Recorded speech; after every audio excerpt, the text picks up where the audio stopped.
लेकराची खसालत आई काढू जाणं, कारण पुरुषाचं ते काम नाही. पुरुषांनी काय काम करावं, कारण काम ज्याची त्याला वाटून दिलेलं आहे. आणि त्या पद्धतीनं मच्छिंद्रनाथा आम्हाला असं वाटतंय की जर तुम्ही या मुलाला एखादी म्हणजे आई जर तयार करून दिली किंवा एखाद्या स्त्रीला हा मुलगा जर तुम्ही दत्तक दिला तर त्याचं पालन पोषण चांगल्या पद्धतीनं होईल. कारण लेकराचं पालन पोषण लहानपणी जर झालं, त्याचे विचार जर लहानपणी चांगले झाले तर ते चिरकाल टिकतात. आणि म्हणून आम्हाला असं वाटतंय की याला धर्मजननी म्हणजे धर्माची आई करून द्यावी.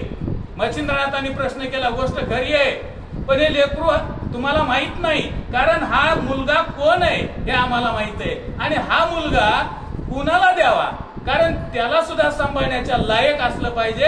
आणि तशा प्रकारची जर व्यक्ती असेल तर आम्हाला सांगा, आम्ही त्याला हा मुलगा दत्तक देऊ.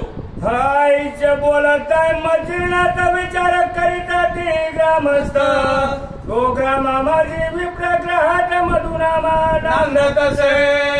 आणि मग त्यावेळेला मच्छिंद्रनाथांनी लोकांना